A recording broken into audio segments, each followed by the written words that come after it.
So for today's coffee video, I'm not gonna lie, I'm kind of losing the fight with this one. It's another Starbucks blend. It is the Maple Pecan by Starbucks. And, I like pecan. So I was thinking that after that smash hit caramel flavor, that this one would be pretty... I didn't think that it was going to be as good as the caramel, but I thought that it would be pretty alright. So I had this coffee multiple ways, but before I talk about the normal flavor, I want to talk about their instructions on the side. The maple, vanilla, and brown sugar. So the instructions for this are: brew the coffee, add in 1.5 tablespoons of half and half, 2 teaspoons or 10 grams of brown sugar, and 1/4 teaspoon of vanilla extract. You stir that up. You can top it with whipped cream and cinnamon if you like. Now, this is how I had it. I'm gonna be honest, this cup of coffee smells really, really good. It smells fantastic, but it smells like cinnamon. Very, very strongly of cinnamon, almost like a cinnamon candy, which is giving me flashbacks to the oil experiments that we did last year or maybe the year before. It was almost a little bit too powerful, which was making me nervous. All of the flavors that you add in, the brown sugar and the vanilla, the cinnamon, all of that comes through on the taste really, really well. But what doesn't show up is the pecan. The pecan flavor just is very muted, and just it's outshadowed by the cinnamon and the vanilla. And then the aftertaste of the brown sugar is pleasant, but I would have liked a little bit more of that. There's another problem with making the drink this way, and that problem is both regular sugar, brown sugar, that sort of stuff dissolves really well with heat and liquid. Duh. Cinnamon, on the other hand, doesn't dissolve. So it's constantly floating around in the drink, and I get that the idea is that the flavor comes off of it, as you stir it around. But honestly, having like cinnamon particles in my mouth after the drink is gone is leaving a pretty foul aftertaste. And I was thinking that maybe it was something to do with me. I was thinking maybe that I got the measurements wrong the first time, or I don't know, something that I messed up in the brewing process. Maybe I needed to make the coffee a bit stronger, add more of the grounds into the brew. So I did it a second time. Actually, just before I started recording, actually. And I'm having the same situation. The aftertaste is very potent. I feel like I want to scrub my tongue because it's like, it's just unpleasant. It's not very good.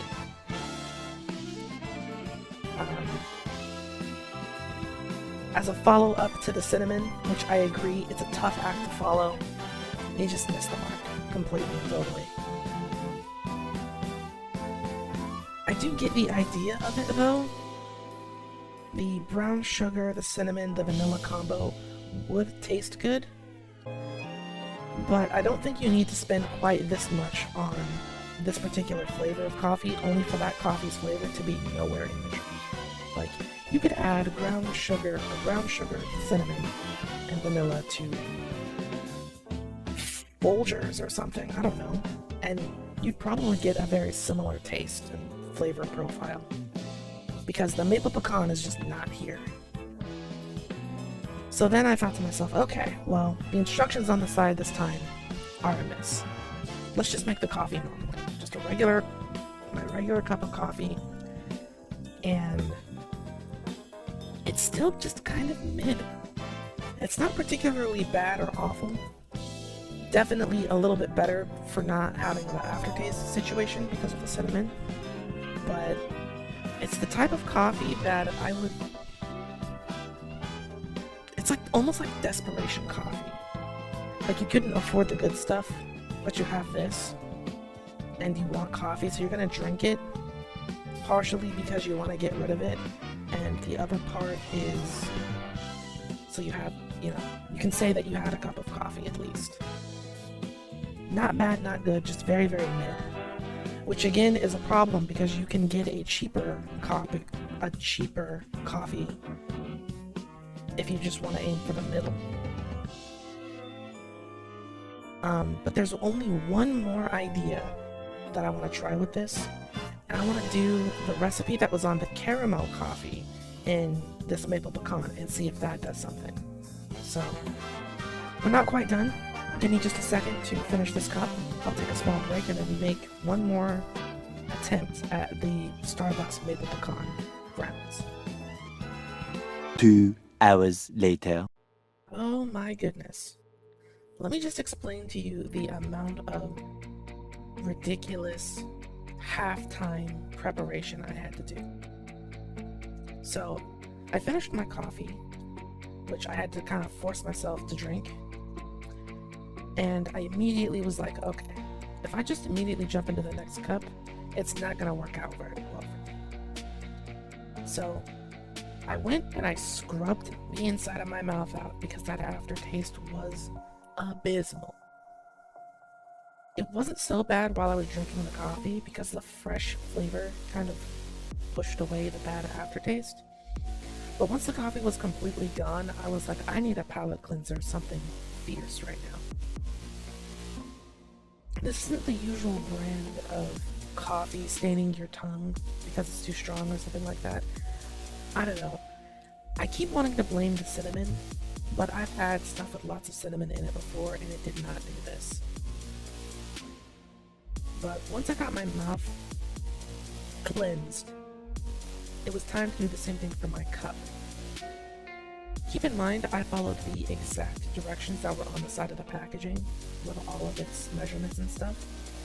But from looking at it, you would have thought that I added an entire pound of cinnamon with how much of it was. Some of it was floating at the top, of course. While I was drinking it, it was floating at the top. But when I went to run water into the cup, it was also like at the bottom. Like it had sank to the bottom and it just did not make any sense. The math was not mathing. The numbers didn't add up. But anyway, I scrubbed the inside of my cup as vigorously as I had to do my mouth. And then I went and got the package of caramel coffee by Starbucks and thought to myself, okay, here's what we're gonna do. If this flavor is gonna have any sort of redemption arc, if anything is going to save this coffee, it's going to be caramel. So, I ran through the same instructions that I did in the last coffee video, except with the butter pecan. Got my cup ready. This is the last chance for the butter pecan flavor. Here goes.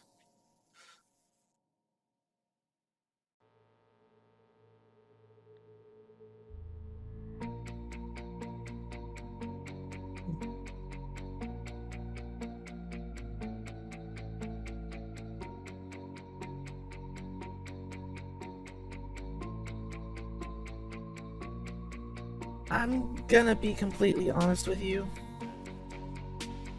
If I ordered any version of this, any version that I tried of this at an actual Starbucks location, I would be very, very upset.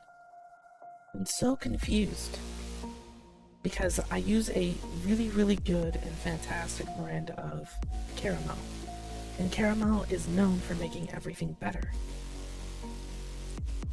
I'm confused. I don't know how anything can be this bad. I think this is actually worse. Hold on. So, if you remember before how I was saying that the pecan flavor wasn't coming through, this is having the same issue.